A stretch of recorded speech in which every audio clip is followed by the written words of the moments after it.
Hello there, my Last of Us fans. Episode 5 of The Last of Us has now premiered. My deepest apologies for not breaking down episode 4. I was absent last weekend because I was celebrating my birthday in Vegas. If it makes you feel any better, I didn't win any money. I lost, okay? Gonna be pumping out clickbaity videos all week to make up for it. Don't be surprised if you see Rick Grimes in the thumbnail of this video. But nonetheless, I am returning here because I am still loving The Last of Us. The show has not dipped in quality at all. It just continues to go up and up. And episode 5 was definitely another heartbreaking punch to the gut. So as always, I'm gonna be giving you my reaction, my breakdown, recapping the episode. Be sure to let me know what you thought about this episode and how you're feeling on The Last of Us. Alright, so with the opening of The Last of Us, a lot of people have figured out the pattern here that if we jump straight into the opening title card credits for The Last of Us, it is most likely because the episode is going to begin with some heavy backstory and flashbacks. That's kind of the thing The Last of Us has done. If the episode starts right away, you can pretty much bet it's going to be a flashback scene to something pre the infection or just something a little bit beforehand. And right on the money here, we're getting a glimpse of how Fedra was taken over by some of the jailmates that were locked away for various crimes and reasons that Fedra saw fit. I'm gonna tell you right now, I was kind of surprised with how violent and shocking these images got. I'm gonna have to blur a lot of this stuff because I can't show it on YouTube, but I was not expecting to see this much visceral violence, but that just goes to show you what happens when a bunch of criminals are set loose and overturn a city. And since I didn't get a chance to talk about episode 4, I do want to mention I'm kind of iffy on Kathleen. I like that they're trying to add new things. I'm always open to that. I'm not one that feels they have to stick exactly to what's happened in the games, but man, I just was not the biggest fan of Kathleen, but I guess that was also intentional, part of the show. You're not really supposed to like her. She's killing innocent people. I think the show is doing a great job, though, of showing the differences in how far someone is willing to go for payback on the ones they love.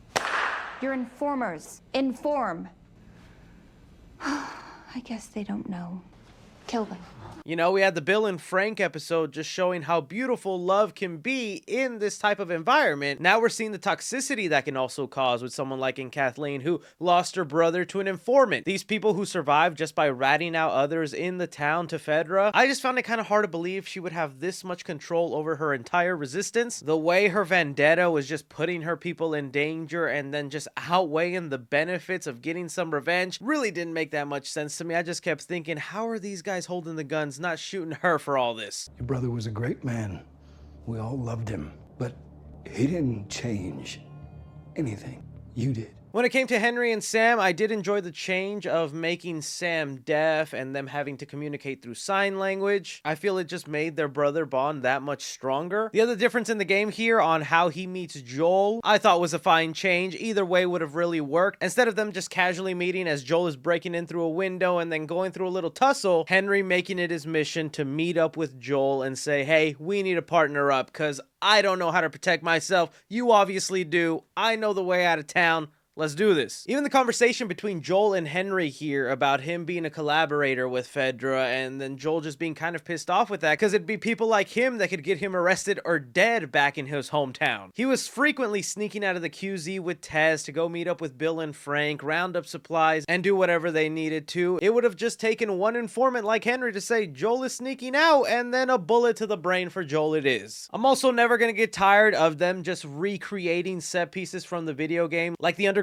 school tunnels with the kid paintings on the wall. It's like a little dopamine hit for people who have played the games and are like, oh my god, I remember this scene. Oh wow. They even threw in a little drawing of Danny and Ish, the people who protected these kids and kind of built these underground tunnels until everything obviously went sideways. You can go in the game and find little pieces of paper and read through their story. It's kind of heartbreaking. It was said that they were trying to actually give a full episode to their story, but once they were going through the season, they just couldn't make it work. So this little Easter egg had to do. Here's though where I want to get to the final third of the episode that just had me reeling with excitement because oh my god, let me tell you, this sniper level was a pain in the butt the first time I played it. Some games I'm great at, some I'm not, but it was just so clever the way the show was able to integrate this little sequence of Joel and Ellie trying to get across while the sniper's constantly trying to hit you while enemies are surrounding you. The Last of Us just perfectly inserts these things where they feel so smooth into the story without being and forceful. And once you actually got up to that window and grabbed the sniper out of that man's hand, oh, the real fun began, and you got basically rewarded in gameplay. I loved in the game having to be this protector of Ellie as all these clickers and runners are coming after her. Now, while the show definitely did things very similar here, there was one key difference. This is where they decided to finally introduce us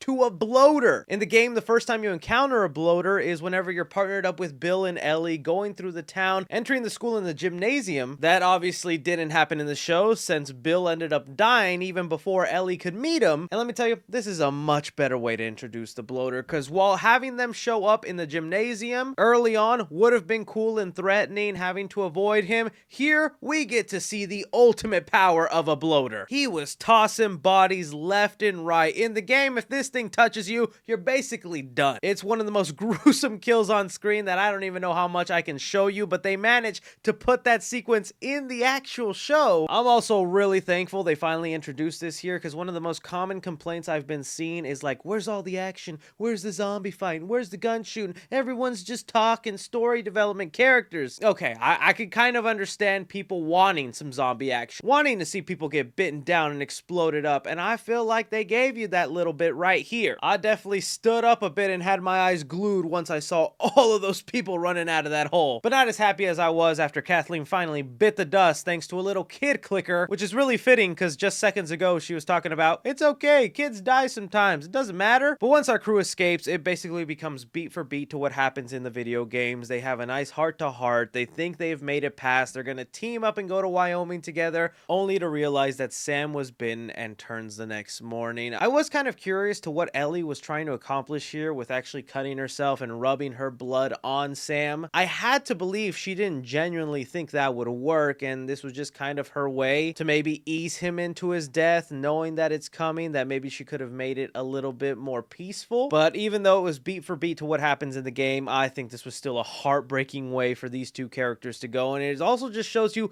how quickly people come in and out of your lives in this Last of Us world. They were like so impactful here, and then jumping on to the next episode, they're going to be completely forgotten, and Joel and Ellie are going to have to move on because they have to. It's also kind of showing you how cold Ellie is becoming with the more she's witnessing death. It wasn't too long in episode 4 where she had to shoot somebody and she was almost having a full-blown panic attack. Now she's burying and just ready to move on, becoming that cold-blooded killer we know she will be someday. But that is just my opinions on The Last of Us episode 5. I'm really still digging this. I can't wait to see what more changes happen here. This was actually a pretty faithful one, so I'm thinking these next couple episodes they might surprise us. They might do some things very differently. Let me know what you guys thought about the episode. Don't forget to like, subscribe, follow me on Twitter at 3C Films or on TikTok at 3C Films. But as always, I'm Chris. Take care.